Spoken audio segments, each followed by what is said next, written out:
তো আজি আমি অনুশীলনী থিবিৰ 8 নম্বৰ কেইটা কৰিম। 8 নম্বৰটো কৰাৰ আগতে মই অলৰেডি 7লৈকে দুটা ভিডিঅ' দিছোঁ। সেইকেইটা ভিডিঅ' চাই ল'বা।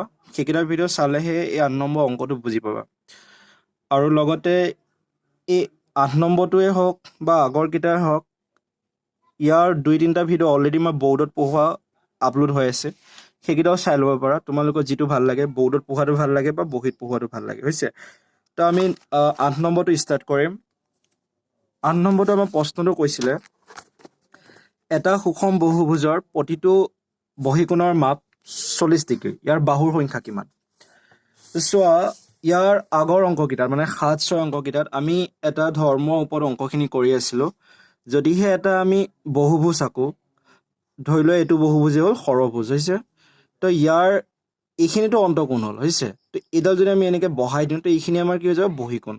আৰু এই গোটেইখিনি লগ লাগি আমি কিমান ডিগ্ৰী পাইছিলোঁ? 180 ডিগ্ৰী। তো সেইখিনিৰ পৰা যদিহে আমি অন্তকোণটো পাওঁ, বহীকোণটো উলিয়াব পাৰোঁ, বা বহীকোণটো যদি পাওঁ, অন্তকোণটো উলিয়াব পাৰোঁ। তো সেই ধৰ্মটোকে ইউজ কৰি পেলাই আমি অন্তকোণটো উলিয়াইছিলোঁ। তো সেইখিনি কথা মই বাৰে বাৰে এইটো অংকত কৈ থকা নাই, কাৰণ আগৰ অংককেইটাত কোৱা হৈছে তোমালোকক। তো বহীকোণৰ মাপ দিছে 40 ডিগ্ৰী। তো অন্তকোণৰ মাপ কিমান হ'ব? 180ৰ পৰা 40 বিয়োগ কৰিছোঁ, 140 ডিগ্ৰী পাম আমি অন্তকোণ। কিয় কৰিছোঁ? এইটো ধৰ্ম আছিলে যে এনেকুৱা সৰলৰৈখিক, এইটো যিহেতু এনেকুৱা সৰলৰৈখিক হৈ যাব, অন্তকোণ আৰু বহীকোণ লগ লাগি, হৈছে? তো সেইকাৰণে আমি 180ৰ পৰা যদি বহীকোণটো বিয়োগ কৰি দিওঁ, অন্তকোণ আমি পাওঁ। আগৰ ভিডিঅ'কেইটা চাই ল'বা, তাত মই ধুনীয়াকৈ এইখিনি কৈছোঁ। তাৰপিছত লিখিলোঁ, আমি জানো যে অন্তকোণ, এইটো এটা ফৰ্মুলা আছিলে, অন্তকোণ ইকুৱেল টু কি হয়? 2n - 4 ডিভাইডেড বাই n পূৰণ সমকোণ বা 90 ডিগ্ৰী। এইখিনি তোমালোকে সমকোণ লিখা বা 90 ডিগ্ৰী, তোমালোকৰ লগত কথা। কিতাপত সমকোণ বুলি আছে, আমি যিহেতু কেলকুলেশ্যন কৰিব লাগিব, সেইকাৰণে 90 ডিগ্ৰী বুলি লিখি লৈছোঁ। তো অন্তকোণটো আমি ওপৰত কিমান ডিগ্ৰীকৈ উলিয়ালোঁ? 140 ডিগ্ৰী। এতিয়া আমি এনৰ মান নাজানো, আমাক এনেই উলিয়াব দিছে। এনটো আছিলে আমাৰ চতুৰ্ভুজ এটা বা বহুভুজ এটাৰ কি হয়? বাহুৰ সংখ্যা। তো এতিয়া এনটো আমি নাজানো, এনটো উলিয়াব লাগিব। তো এইখিনিৰ পৰা আমি কেলকুলেশ্যন কৰিম। এনটো কি হ'ব? ইয়াত হৰণ হৈছে, ইফালে আহিলে পূৰণ। তো 140n, বাকী এই 92 এই দুইটাৰ লগতে পূৰণ হৈ থাকিব। তো ব্ৰেকেট এটা দি ল'লেই হ'ল। 90টো এবাৰ ইয়াৰ লগত পূৰণ হ'ব আৰু এবাৰ ইয়াৰ লগত পূৰণ হ'ব। তো 90 দুগুণ 180, লগত n থাকিব, 90 4 গুণ 360। এতিয়া আমাক n উলিয়াব লাগে, গতিকে n কেইটা আমি এটা ফালে আৰু নাম্বাৰখিনি আমি এটা ফালে লৈ যাম।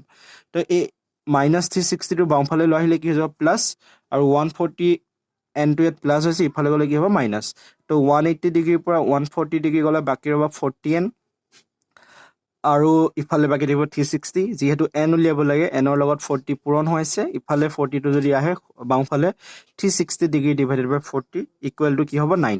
অৰ্থাৎ আমাৰ যিটো বহুভুজ হ'ব, 8 নম্বৰ প্ৰশ্নটো সুষম বহুভুজ কৈছে, তাত বাহু কেইটা থাকিব? আমাৰ 9টা থাকিব।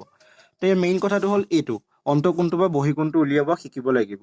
এটা কথাই মনত ৰাখি থৈ দিয়ে যে ইমান চিন্তা কৰিব নালাগে, খালি অন্তকোণ আৰু বহীকোণ যোগ কৰিলে আমি 180 ডিগ্ৰী পাম। যদিহে আমাক বহীকোণ দিয়া থাকে, আমি অন্তকোণ উলিয়াব পাৰিম। যদিহে আমাক অন্তকোণ দিয়া থাকে, আমি বহীকোণ উলিয়াব পাৰিম, হৈছে? তাৰপিছত আহিলে আমাৰ 9 নম্বৰটো। 9 নম্বৰটো তোমালোকক সূত্ৰ ব্যৱহাৰ কৰিব দিয়া নাই। যিটো সূত্ৰ দিয়া আছে ন, সেই সূত্ৰটো আমি ইউজ কৰিব নোৱাৰোঁ। কি কৈছে? সূত্ৰ ব্যৱহাৰ নকৰাকৈ দেখুওৱা যে এটা পঞ্চভুজৰ অন্তকোণকেইটাৰ সমষ্টি 6 সমকোণ। 6 সমকোণ মানে 6 পূৰণ 90 ডিগ্ৰী, হৈছে? আমি কি ব্যৱহাৰ কৰিব পাৰিম? সূত্ৰ। আৰু আমাক বহুভুজটো কি দিছে? পঞ্চভুজ। তাৰমানে তাত 5টা বাহু থাকিব লাগিব। চ' প্ৰথমতে কি কৰিলোঁ? এটা পঞ্চভুজ আঁকিলোঁ।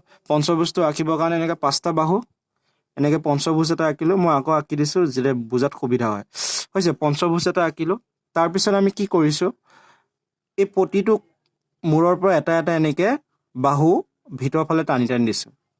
এতিয়া যদি তোমালোকে চোৱা, ইয়াত ত্ৰিভুজৰ নিচিনা হৈ গৈছে, হৈছেনে? এইটো এটা ত্ৰিভুজ, এইটো এটা ত্ৰিভুজ, এইটো এটা, টোটেল কেইটা ত্ৰিভুজ আছে? 5টা।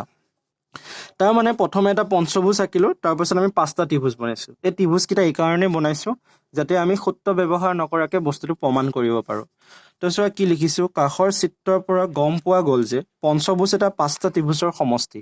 তো এই পঞ্চভুজটোক আমি কেইটা ত্ৰিভুজত ভাগ কৰিব পাৰিলোঁ? 5টা। তো সেই কথাখিনিকে লিখিছোঁ যে এটা পঞ্চভুজ 5টা ত্ৰিভুজৰ সমষ্টি। তোমালোকে চবেই জানা, এটা ত্ৰিভুজত টোটেল কোণ কিমান থাকে? 180 ডিগ্ৰী থাকে। এইটো কথা জানা নাজানো? চবেই জানে চাগে, কাৰণ এটা যদি ত্ৰিভুজ থাকে, এই ত্ৰিভুজৰ মুঠ কোণ কিমান ডিগ্ৰী হয়? 180 ডিগ্ৰী হয়। এটা কোণ 60কে 180 ডিগ্ৰী হয়।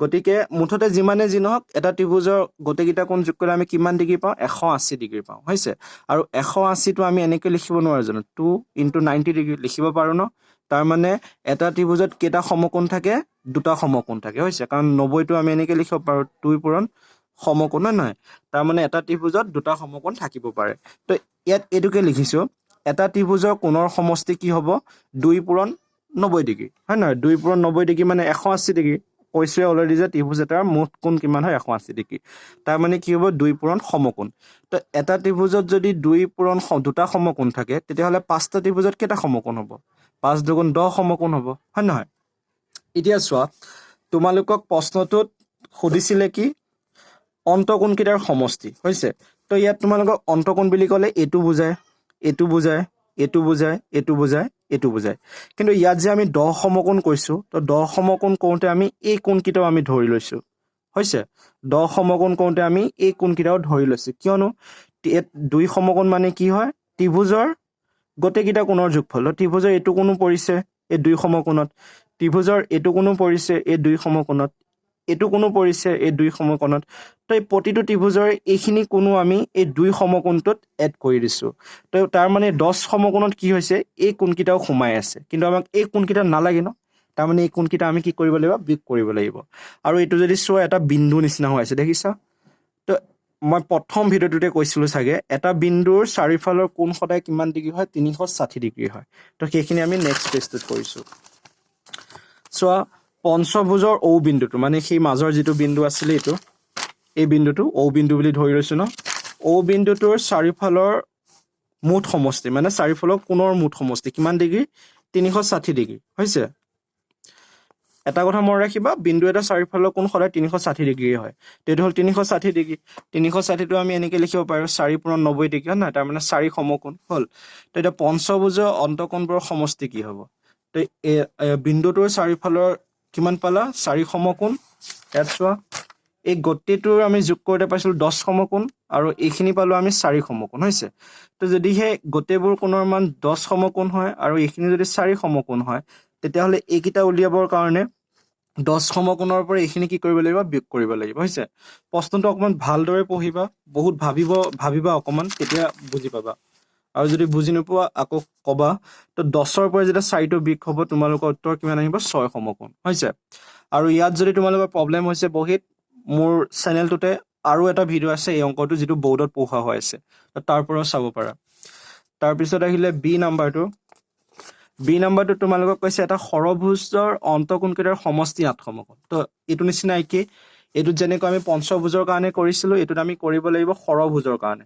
তো প্ৰথমতে কি কৰিলো আমি এটা ষড়ভুজ আঁকিলো 6টা বাহুযুক্ত এটা ষড়ভুজ তাৰপিছত এনেকৈ প্ৰতিটো কোণৰ পৰা এনেকৈ লাইন টানি আমি কেইটা ত্ৰিভুজ বনালো 6টা 1 2 3 4 5 6 6টা ত্ৰিভুজ বনালো এইটো ঔ বুলি নাম দিয়া কাৰণ আমি লাষ্টত কি কৰিব লাগিব বিয়োগ কৰিব লাগিব এই চাৰিফালে এইখিনি হৈছে তো অলপত কৈ আহিছে যে এটা ত্ৰিভুজৰ মুঠ কোণ 180 ডিগ্ৰী সেইখিনি আমি 2 সমকোণ বুলি লিখিব পাৰো তো এটা ত্ৰিভুজৰ কোণৰ এইখিনি লিখি লৈছো কাষৰ চিত্ৰৰ পৰা গম পোৱা গ'ল যে ষড়ভুজ এটাৰ 6টা ত্ৰিভুজৰ সমষ্টি এটা ত্ৰিভুজৰ কোণৰ সমষ্টি হ'ব তোমালোকৰ 2 পূৰণ 90 ডিগ্ৰী মানে 2 সমকোণ এটা ত্ৰিভুজত 2 সমকোণ থাকিব তো 6টা ত্ৰিভুজৰ কোণৰ সমষ্টি কিমান হ'ব 6 পূৰণ 2 পূৰণ সমকোণ মানে ইয়াৰ লগত আমি 6টো পূৰণ কৰি দিলো তাৰ মানে কিমান হ'ল 12 সমকোণ হৈছে তাৰ মানে 6টা ত্ৰিভুজৰ মুঠ কোণৰ মান কিমান হ'ব 12 সমকোণ আৰু ষড়ভুজটোৰ ঔ বিন্দুটোৰ চাৰিফালৰ মুঠ কোণ কিমান হয় 360 ডিগ্ৰী মানে 4 পূৰণ 90 ডিগ্ৰী অৰ্থাৎ 4 সমকোণ মানে এই বিন্দুটো ন এই বিন্দুটোৰ চাৰিফালৰ মান কেতিয়াও সলনি নহয় এটা কথা মনত ৰাখিবা এই বিন্দু এটাৰ